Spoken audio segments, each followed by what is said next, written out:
Bienvenue sur le podcast Junko. Je suis Florence Verdière et je vous emmène avec moi dans mon exploration du coaching. Vous entendrez ici des interviews de coachs et de coachés qui nous partageront leur parcours et leurs expériences. Avec Junko, l'idée est d'être éclairé dans cette jungle du coaching qui déborde de motivation, d'ambition et de technique. Allons découvrir ensemble le prochain invité. Bonjour à toutes et à tous, bienvenue sur le nouvel épisode de Junko. Aujourd'hui, j'ai le plaisir de recevoir Mathilde Piriou et qui va nous raconter son expérience du coaching en tant que coachée. Donc, c'est la deuxième personne qui vient témoigner sur Junko de cette expérience-là. Donc, c'est chouette. Merci Mathilde d'avoir accepté de venir nous partager ça. Merci beaucoup à toi, Florence, pour l'invitation. Alors, dans un premier temps, est-ce que tu peux te présenter comme tu le souhaites aux personnes qui nous écoutent ? Yes, alors je m'appelle Mathilde Piriou, j'ai 28 ans, je suis bretonne, je le dis en général très très vite. Dans ma vie professionnelle, j'ai eu voilà, plusieurs expériences. Je suis passée par des think tanks, donc des centres de réflexion, des PME, start-up, ambassades. Et voilà, j'ai toujours eu un peu de mal à construire une carrière qui semblait linéaire, même si elle faisait beaucoup de sens pour moi. Et il y avait quelque chose qui me titillait depuis très longtemps, c'était de partir en indépendante sur, notamment des questions de personal branding, de communication personnelle. C'est d'ailleurs ce que je fais aujourd'hui du coup. J'ai lancé mon activité en auto-entreprise de, on va dire, consultante, LinkedIn, formatrice aussi pour des écoles et pour des particuliers. Et c'est justement, après mon expérience de coaching que j'ai eue il y a 1 an, puisque c'était en juin-juillet dernier, donc ça fait pile 1 an, que j'ai lancé cette auto-entreprise. Donc voilà pour ma présentation. D'accord. Donc, tu as un parcours universitaire initial Ouais, absolument, j'ai fait donc après un bac, S, j'ai fait, une prépa littéraire, Hippocagne Cancube. Pour ensuite, partir faire de la sociologie à Sciences Po Bordeaux. J'ai un master en recherche en sociologie, et j'ai enchaîné avec un master en relations internationales à Sciences Po Toulouse. Voilà, j'ai toujours eu cette, volonté de, multiplier les disciplines, les spécialités et voilà, c'est pour ça que j'ai commencé en centre de réflexion, en think tank spécialisé sur l'Afrique, avant de partir dans toute autre chose, la formation pour les collectivités territoriales, puis les partenariats et la com, voilà. Ok. Ah oui, un beau parcours, de belles formations. Bon, il y a des mots que j'ai pas compris.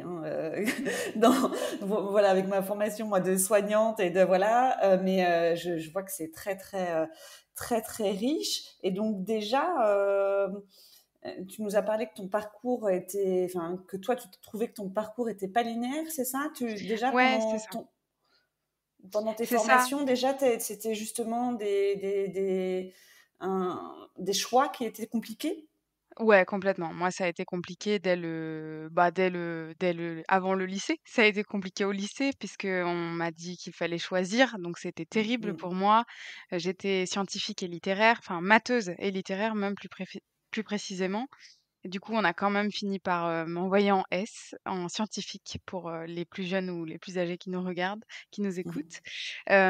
Et ensuite, comme j'ai voulu quand même retourner à mes premières amours, la littérature, je suis partie en classe prépa, mais j'ai quand même fait, voilà, des sciences sociales en même temps, pour ensuite continuer dans du généraliste avec Sciences Po, qui est quand même une école plus que généraliste. Alors j'ai fait Bordeaux et Toulouse et voilà, c'est vrai que c'est quelque chose qui a caractérisé mon parcours, que j'ai eu du mal à accepter, longtemps d'ailleurs, hein, ce côté très généraliste, très, un peu bonne partout, mais pas très spécialiste et Mm. hem et ça a été un blocage que j'ai adressé aussi, en coaching, voilà, parce que, je m'étais toujours dit que, bah, j'étais pas si spécialiste et donc que j'avais pas forcément, quoi que ce soit à vendre comme compétence, en indépendante et en fait, si. Et Voilà. pendant tout ce parcours de formation, tu n'avais pas de but spécifique. Du coup, tu te disais pas, bah voilà, l'objectif, ce sera à terme de faire ça, ou c'était.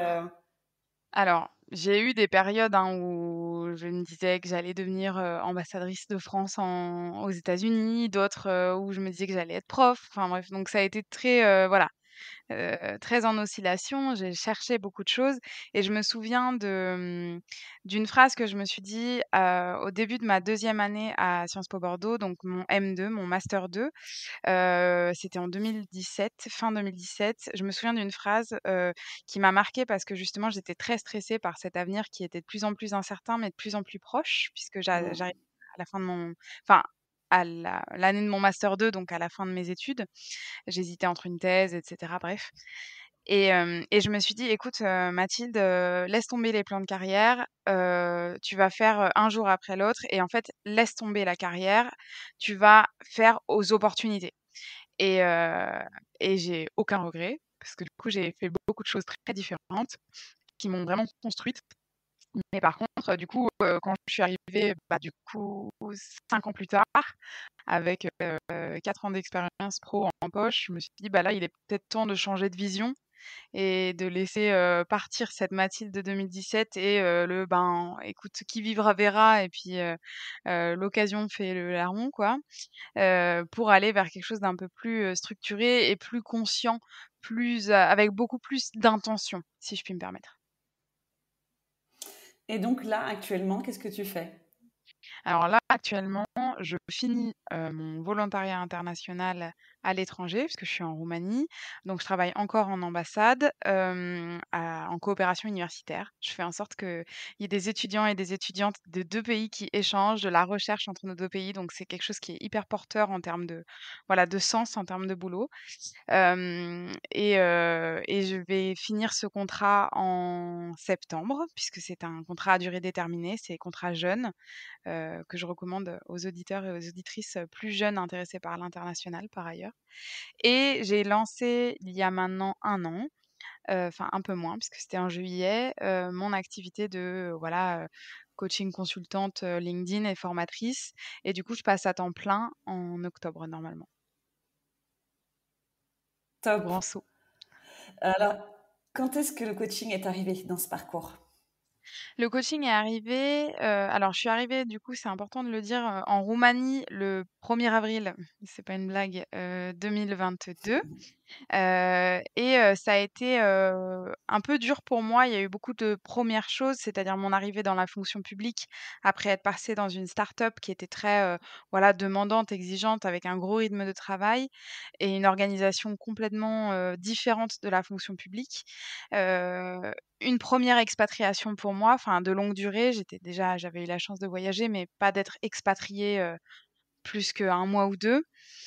Et ça a été très compliqué cette arrivée où, voilà, je réalisais un rêve, j'étais à l'étranger, j'étais en ambassade et en même temps, j'étais pas certaine d'être à ma place et j'avais d'autres envies qui se dessinaient ça m'a fait, prendre conscience que c'est quelque chose que j'avais souvent eu dans mon parcours, c'est-à-dire j'arrive quelque part, j'en suis très contente et très vite j'ai envie de passer à la chose d'après. Et je me suis dit: «Bon, OK, peut-être qu'il faut noter ça quelque part et l'adresser à un moment dans ma vie». Heu, Bam, dans ma poche, dans ma tête, dans un coin de ma tête et je me dis: «Bon, bah, j'y réfléchirai peut-être un jour». À ce moment-là, quelques semaines après, j'ai une amie en plus que tu as interviewée, me semble-t-il, Priscilla Andrieux, qui se lance, dans le coaching, en tant que coach elle. Après s'être fait coacher, elle était dans une école américaine dont je me souviens plus, du nom et elle lance son coaching, et elle lance un programme d'été donc avec 2 mois de coaching, pour faire le point sur sa carrière, débloquer sa carrière, un petit peu, voilà. À la fois faire le bilan et créer des nouvelles perspectives. Moi je la connais personnellement, j'ai confiance en elle, donc je me dis: «OK, bon, bah, est-ce que c'est pas le moment d'avoir cette approche-là?» Une approche plus dans le coaching à laquelle j'étais pas forcément initialement, plus que ça, j'étais pas initialement convaincue, tu vois? Mais je me dis: «Bon, bah, je vais lui en parler». Je prends son appel découverte pour voir et je me rends compte que j'ai énormément de mal à prendre des décisions.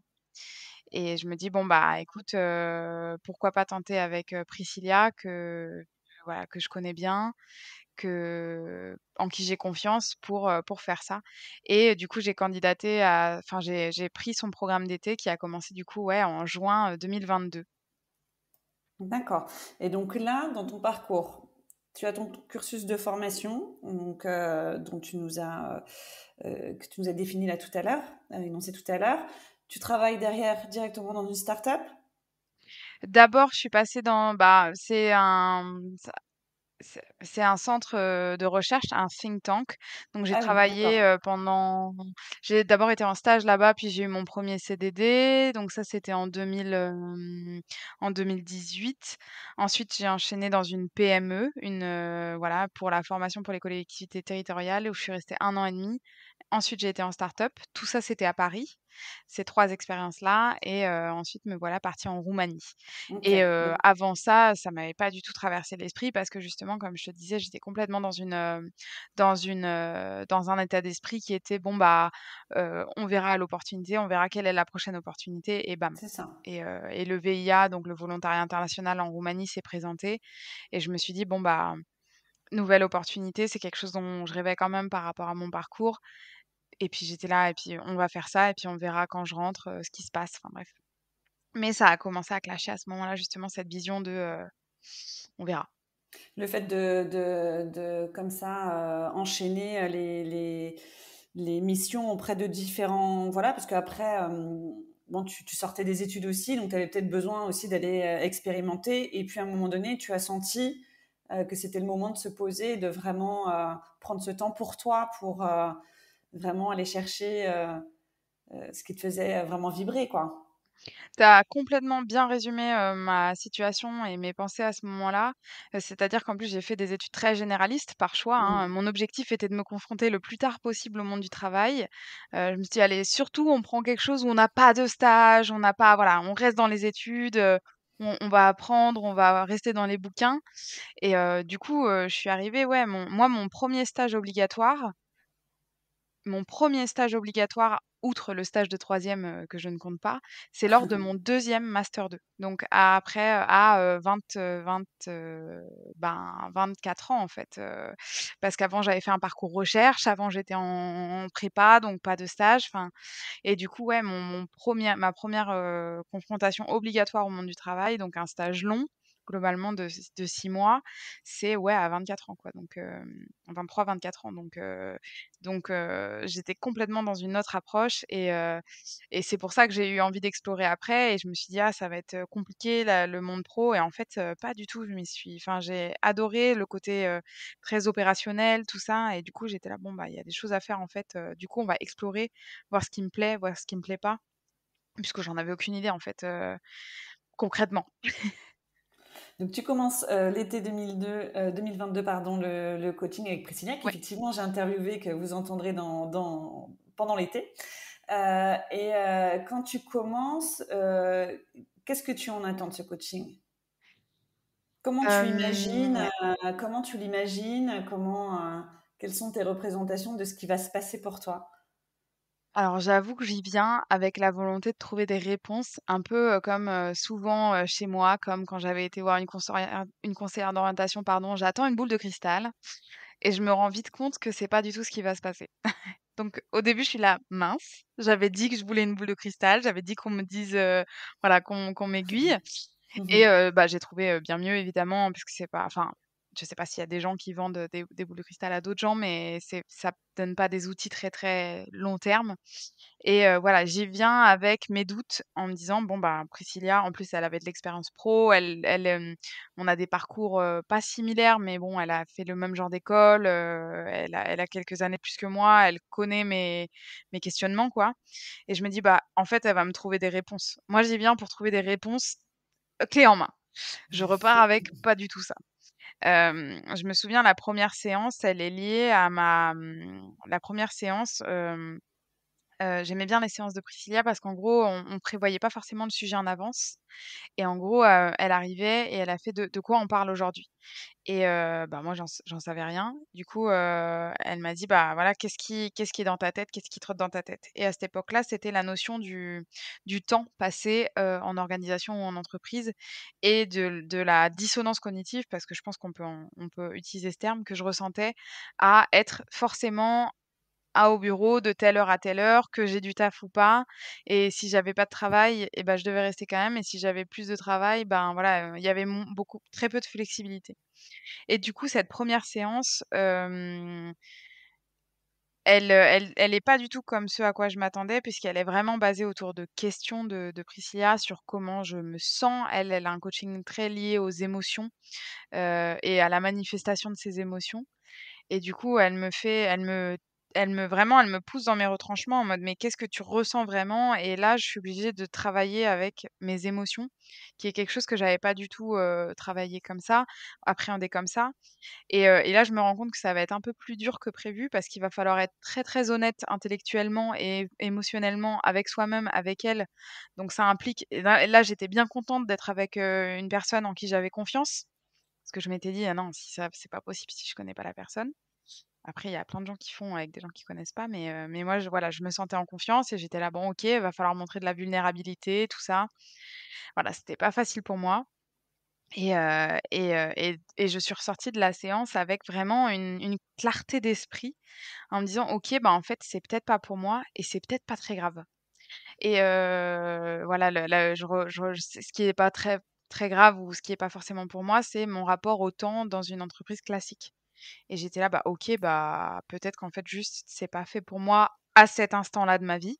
Encore une fois aussi parce que ça m'a permis de remettre les choses en perspective. C'est-à-dire que ce qui était bon pour la Mathilde de 2018 n'est peut-être plus bon pour la Mathilde de 2023, et on espère même ne sera pas forcément ce qui correspond à la Mathilde de 2028. Voilà, ça s'appelle l'évolution. Et du coup, j'ai senti à la fin du premier coaching, une fatigue, mais une fatigue. C'était 1 heure. Une fatigue, mais un sentiment un peu d'apaisement en mode: «Waouh, en fait, tout ça n'est pas si grave», et voilà. Et les séances d'après, elles ont beaucoup plus été tournées autour, donc il y avait 8 séances, d'1 heure, espacées d'une semaine chacune. Et les autres séances, elles ont toutes été liées à mes freins à l'entrepreneuriat, justement, comme je te disais, avec mon parcours de généraliste, qu'est-ce que je peux vendre? Suis-je légitime? Bref, les classiques questions qu'on aborde en coaching, je pense. Et voilà, et c'était vraiment très, très intéressant pour moi d'aborder tout ça, avec elle. Encore une fois, en fait, elle posait les questions et elle poussait les retranchements autour des émotions, ce que je trouvais très chouette. Parce qu'en fait, j'ai remarqué enfin, grâce à ce coaching, que j'avais pas forcément peur d'entreprendre, mais je projetais une honte à l'entrepreneuriat, de par mon parcours justement très, vu comme prestigieux de l'extérieur. Voilà, tu fais Sciences Po, on tu bossé en ambassade et là tu pars, toute seule, faire des visios dans ton salon. Et je projetais, voilà, du jugement des autres et j'associais ça à de la honte et plus qu'à de la peur. Enfin, du coup, la peur découlait de la honte, et ça a été hyper fort pour moi de réaliser ça et de me dire: «Ouais, OK, en fait, j'ai vraiment peur parce que j'en ai honte, et pourquoi j'en ai honte?» et cetera. Et du coup, ça m'a permis de lever ces barrières-là. Est-ce qu'il y a eu une séance en particulier ou une prise de conscience forte où tu t'es dit, waouh, là, il y a eu un déclic, ok, c'est clair, euh, là, je vais réussir à avancer, quoi. Complètement. Il y en a eu 2, donc la première que j'ai racontée sur la gestion du temps, et là, ça a été, Mhm. vraiment un déclic pour moi en mode: «OK, bah, en fait, juste des choses ne me correspondent pas, donc je vais pas revenir dessus». Et il y en a une autre, alors je sais plus laquelle c'est, mais je dirais quelque chose comme la 5e, donc la 5e semaine de coaching, où en fait, elle utilise un outil qui s'appelle le modèle. Peut-être qu'elle en a parlé, dans son interview, mais globalement, alors je vais très mal l'expliquer, mais globalement, en fait, elle te fait développer une pensée que tu as. Donc moi, par exemple, c'était, je me souviens d'un exemple en particulier où j'avais, paniqué parce que, un de mes anciens profs avait vu mon profil LinkedIn que je venais de changer avec, je donne des conseils sur LinkedIn, justement. Et j'avais eu envie de vomir quand j'avais vu que mon ancien prof avait vu ça. J'étais là: «Ça y est, il va penser que je suis une grosse tocarde», bref, terrifiée, honteuse, machin. Et donc elle me dit, elle me fait travailler sur la pensée que c'est. Donc moi, la pensée, c'est, j'ai honte et je suis terrifiée que mon ancien prof ait vu, ça.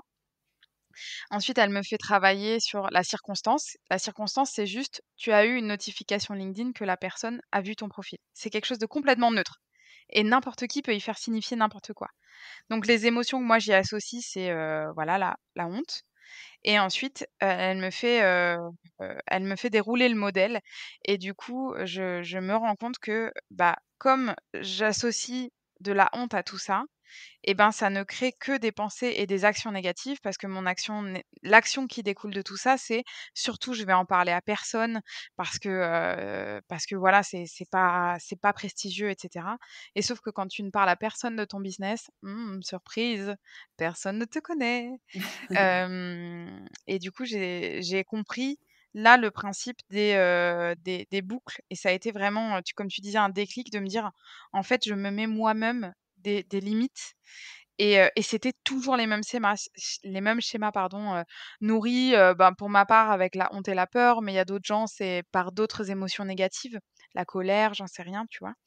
Et là, j'ai compris qu'en fait, je créais des actions négatives de par des pensées négatives et ça peut sembler très, superficiel de dire ça comme ça juste, mais pour moi ça a été très fort parce que j'ai toujours, pensé, je suis quelqu'un de très optimiste, voilà, d'assez joyeuse et cetera et je me suis toujours dit: «Ouais, moi j'ai pas peur, j'ai pas le syndrome de l'imposteur, tout ça» et en fait, si et je pourrais je et là je me suis dit: «Mais du coup, qu'est-ce que ça ferait si je cassais mes barrières mentales?» parce que je pense en avoir assez peu et en fait, force est de constater que j'en avais quand même.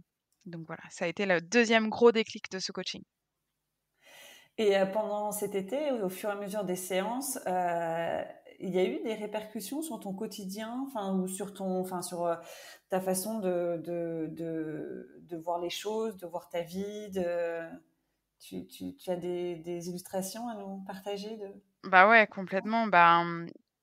Pour être, tout à fait franche, c'est quelque chose qui m'avait déjà trotté, dans l'esprit de me lancer en indépendante. J'avais hésité à le faire après mon précédent boulot, donc quand j'étais en start-up, parce que j'avais développé justement une certaine expertise LinkedIn, quoi qu'on en dise, parce que j'étais dans la com, dans le partenariat et cetera et j'étais là: «Bon, non, non, Mathilde, tu pas si spécialiste, de toute manière, qu'est-ce que tu irais faire toute seule?»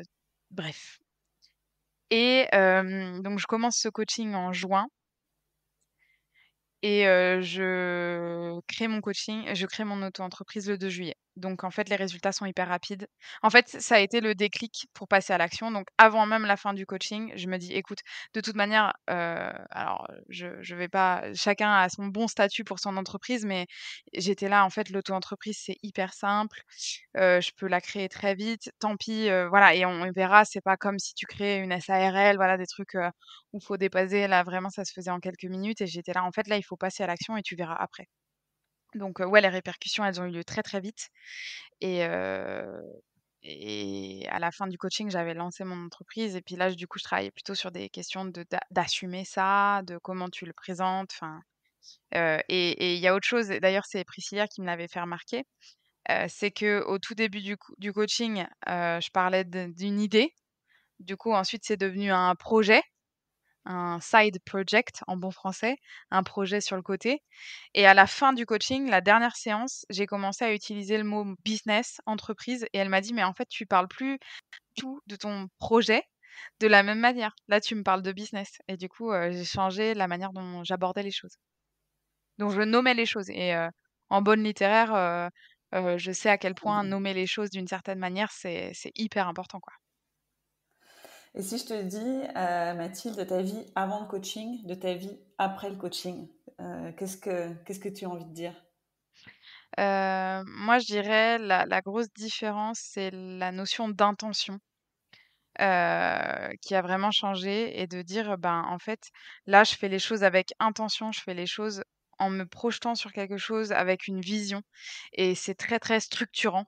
J'ai toujours été une personne relativement organisée, mais avec un petit côté, bon, on verra et là, j'ai un peu plus de vision et de structure et ouais, c'est hyper rassurant aussi, en fait.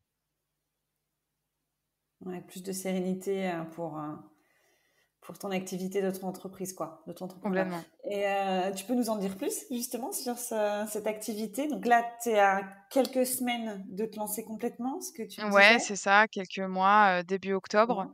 Mhm. Donc oui, oui, bah, complètement, bah, j'étais surprise, que ça marche, pour être honnête. En gros, moi, j'ai toujours utilisé LinkedIn, quand j'étais salariée, hein, depuis mes premiers boulots et dans mes différents boulots, pour le dire en une phrase, quand j'étais, en centre de réflexion, en think tank, je cherchais des profils parce qu'on faisait des classements un peu à la Forbes, 30 under 30, les classements de personnalité. Donc ça me servait. Quand j'étais en PME et je faisais de la webconférence, bah, comment dire? Je faisais de la promotion des webconférences via mon LinkedIn perso.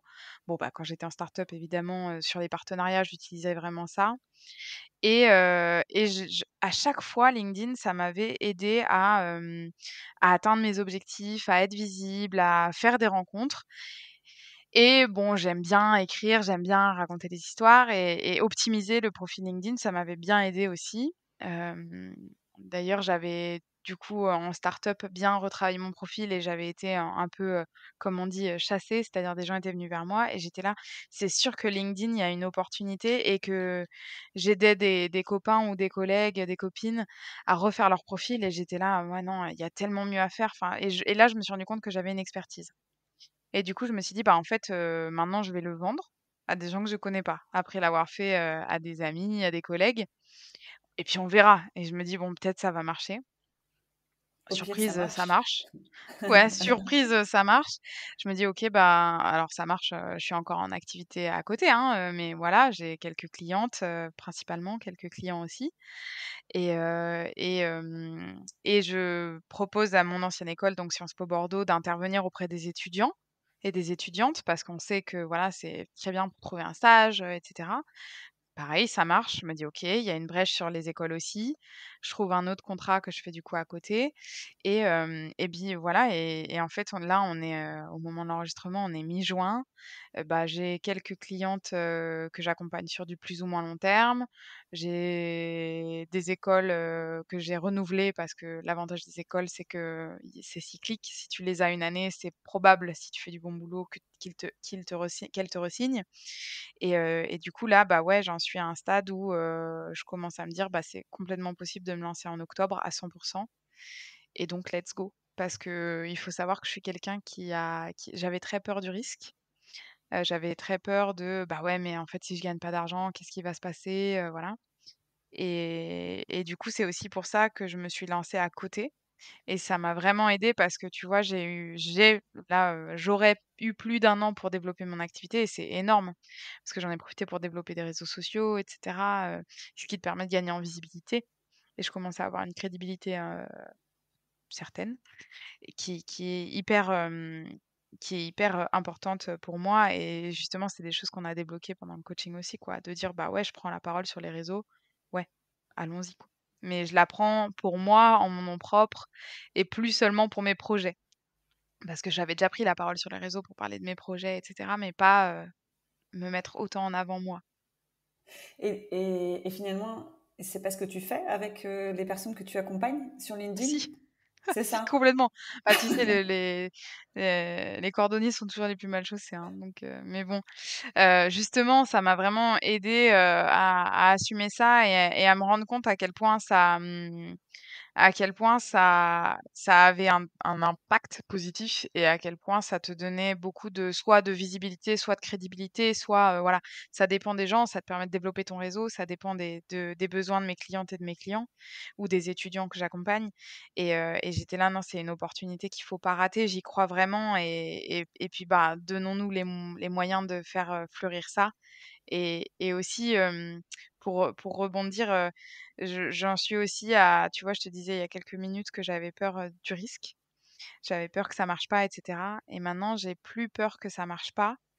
Je me dis: «Bah, si ça marche pas, je ferai autre chose» et bon, Bien il sûr. s'avère que pour l'instant ça marche, donc c'est chouette, j'en suis contente et si ça marche pas ou plus et ben, je trouverai autre chose. J'ai plein d'autres idées dans ma tête, donc je les note quelque part.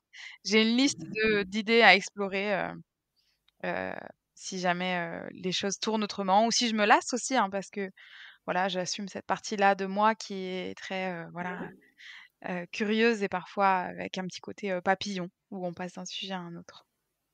Donc là, on a vraiment l'impression que au-delà de mieux te connaître, parce que tu avais déjà, enfin, t'avais l'air quand même, à part peut-être la découverte de pensées limitantes que tu pensais pas avoir, mais tu avais l'air d'être quand même assez lucide sur tes compétences, ce que tu étais capable de faire, etc. Mais c'est comme si tu en avais vraiment conscience et que maintenant tu les assumais comme des parties de toi et que ça le faisait, quoi. Et ouais, il y a un vrai côté, s'approprier tout ça. Mhm. C'est-à-dire, c'est un peu ce que je mets aussi derrière le principe de faire les choses avec intention. C'est-à-dire, bah, je l'ai fait Mhm. comme ça parce que j'ai envie de faire ça et heu et parce que c'est ça qui me motive aujourd'hui et tout en restant avec mon côté, flexible, on verra quand même qui est, peut-être que c'est pas ce que je ferai dans 2 ans et peut-être que c'est pas comme ça que je penserai, mais au moins ça m'a permis de aussi de me reconnecter, ou de me connecter tout court d'ailleurs avec des émotions, de les accueillir parce que c'est principalement des émotions négatives ou à l'inverse très positives qu'on traite pendant le coaching. Moi, c'était, comme je te disais, beaucoup la honte et en positif, beaucoup l'euphorie, la fierté, voilà, qui sont les penchants pour moi de la honte, hein, sans trop de surprise. À nouveau, il y a des gens qui sont drivés plus peut-être par la colère ou la tristesse ou la peur et, et ça m'a permis de me rendre compte et de me dire: «OK, ben, en fait, on traverse l'émotion aussi. On cherche pas à se dire: "Non, non, mais c'est bon, soit je fais les choses les yeux bandés, soit justement, je n'y vais pas et je m'interroge pas plus sur pourquoi j'y vais pas"». Et j'ai une question qui me vient là, en t'écoutant. Donc, tu accompagnes des personnes à développer leur visibilité, voire leur notoriété sur LinkedIn, en Ouais. optimisant donc leur profil, Mmh. en faisant des posts aussi peut-être, en les accompagnant sur voilà. Euh, Exactement. Tu dois être justement, j'imagine, face à des personnes qui ont des blocages, qui ont des pensées limitantes. Est-ce que tu utilises des outils qui ont marché justement pour toi? Est-ce que pour justement les aider à avancer? Alors des outils, pas forcément les outils du coaching, par contre l'approche du coaching complètement. D'autant qu'il s'avère, et je pense que ce n'est pas si surprenant, que j'accompagne principalement des personnes qui ont une reconversion et je dirais que là, je suis à quasiment 50 de mes clients en particulier, de mes clientes, qui étaient dans un système, on va dire traditionnel, quasiment tous attends, j'y réfléchis, mais quasiment toutes et tous avaient fait Sciences Po ou une faculté, très théorique et sont partis dans du freelance, pour faire, graphiste, rédacteur SEO, là j'ai quoi, qui est-ce que j'ai accompagné? Coach en bien-être numérique, enfin bref, plein de gens et ils avaient tous ce même problème que moi, à savoir: «Oui, mais mon ancien réseau, c'est mes anciens collègues, Ouais. ambassade slash en collectivité locale slash insérer ici, le nom d'un ministère» et on avait tous le même profil et du coup j'étais là: «Écoute, plutôt que d'utiliser le coaching en soi, je racontais aussi mon expérience de coacher aussi du coup, hein, en disant, «C'est normal de ressentir ça, moi j'ai ressenti ça aussi», en adressant aussi un petit peu quand même le principe des émotions. Est-ce que ça te fait peur? Est-ce que tu as honte? Est-ce que tu es triste? Est-ce que tu es en colère? Qu'est-ce que tu penses?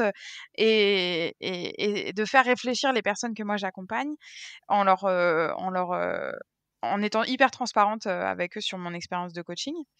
Et souvent, je revenais sur la question du jugement, c'est-à-dire, quelles pensées tu projettes sur les autres et quel jugement tu imagines et j'étais là souvent, c'est des jugements qu'on projette de nous-mêmes sur les autres. Donc ça, c'est quelque chose que j'ai appris aussi et je Mmh. reviens sur, mon anecdote de mon prof qui avait vu mon profil, où j'étais à 2 doigts de vomir littéralement, j'avais mal au ventre, quoi et j'étais là: «Mais Mathilde, en fait», parce que je me suis dit: «Ah, il va penser que je suis une tocarde et tout». C'est un prof que j'estimais beaucoup qui m'a toujours poussée à faire des choses, des carrières un peu brillantes et cetera. Il m'a toujours dit que je devais faire mieux parce que je valais mieux. Enfin, c'était un prof qui m'a beaucoup poussée et je me suis dit: «Mais en fait, si ça se trouve, il s'est dit, bah, cool pour elle». Mais si ça se trouve, il s'est rien dit et si ça se trouve, il s'est dit: «Oui, effectivement, LinkedIn, elle vaut mieux que ça». Mais en fait, peu importe ce qu'il s'est dit, en fait, parce que moi, ce que j'ai posté, c'est ce que moi j'ai créé comme idée autour de ça, mais en fait, je saurais jamais ce qu'il a pensé, sauf si je lui demande par ailleurs, mais voilà. Ok. Pour terminer, est-ce que tu aurais, qu'est-ce que tu aurais envie de dire à quelqu'un qui envisage éventuellement de se faire coacher, qui commence à se dire, ah, c'est peut-être intéressant pour moi? Je dirais, il y a plusieurs conseils. Moi, je dirais déjà, même si ça nous intéresse de loin, garder l'esprit curieux et ouvert. Déjà, premièrement, ayez une attitude, voilà, curieuse, même aux personnes qui nous écoutent et qui sont pas convaincues. Moi, j'y ai été, j'étais pas convaincue, hein, mais voilà, c'était par ailleurs une certaine somme, il faut le dire. Mais je me suis dit: «Bon, ça reste une somme que je peux mettre». Hem Et du coup, je me dis: «Bon, bah, écoute, pourquoi pas tenter ça?» Donc, premièrement, avoir cette posture curieuse et ouverte. Deuxièmement, ne pas se voiler la face, et se dire: «Il va falloir accepter d'être honnête et vulnérable», ce qui est très difficile en face de Mm. quelqu'un d'autre. Et ça m'amène à mon troisième point avant que je revienne à ce point-là, qui est, heu, choisissez bien la personne avec qui vous êtes. Ça paraît être un conseil évident, mais je le dis, moi, par exemple, c'était très important pour moi de connaître la personne. À l'inverse des personnes, j'en ai parlé avec des amis de mon entourage et qui disaient: «Ah mais c'est pas trop bizarre parce que c'est ton amie et tout, elle te connaît en dehors, on se parle encore, on se parlait en dehors des coachings» et on avait justement adressé ça dans un appel avant. Mais pour moi justement, je voulais avoir quelqu'un que je connais, dont je connais les valeurs. Priscilla, c'est une coach qui est féministe, qui est, voilà, qui a plein de valeurs que je partage, qu'on partage du coup. Donc comme il va falloir être vulnérable et honnête avec soi-même et en face de quelqu'un d'autre, prendre quelqu'un en qui on a le sentiment d'avoir confiance et il y a beaucoup de gens qui ont des appels découvertes et cetera, même si cet appel, il est payant, faut pas hésiter, hem, de trouver quelqu'un avec qui on se sent en confiance. Si vous vous sentez pas en confiance, à mon avis, ça ne sert à rien d'y aller parce que vous n'allez pas réussir à être honnête et vulnérable, qui sont les 2 choses les plus difficiles à faire honnêtement. Voilà donc chercher quelqu'un avec qui on se sent en confiance. Voilà mes 3 conseils. Ok, merci beaucoup Mathilde, top. Bah écoute, vraiment un grand merci de nous avoir raconté tout ça avec beaucoup d'authenticité. C'était Ouais. hyper intéressant, hyper éclairant. J'espère que ça pourra inspirer, aider plein de personnes, que ce soit en fait des coachs qui pourront écouter ton témoignage pour avoir des retours, un peu de recul aussi sur des expériences comme la tienne ou des personnes qui éventuellement envisagent de se faire coacher. Je te dis un grand Ouais. merci. On te souhaite évidemment, mais on n'en doute pas, beaucoup de réussite. On va te suivre. Je mettrai le lien de ton compte LinkedIn, bien sûr, dans le descriptif de l'épisode. Et vraiment, j'ai hâte de suivre tes nouvelles aventures.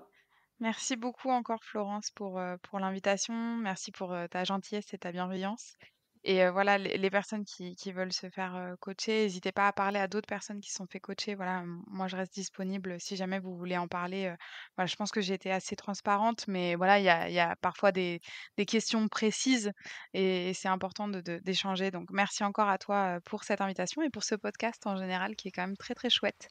Donc voilà, merci à toi. Merci Mathilde, à bientôt. À bientôt, au revoir. Merci beaucoup à vous d'avoir écouté cet épisode. Vous pouvez retrouver les actualités de Junko sur le compte Instagram junko.podcast. Je serai ravie de lire vos retours et de pouvoir découvrir vos suggestions ou vos idées pour les prochains épisodes. À très bientôt.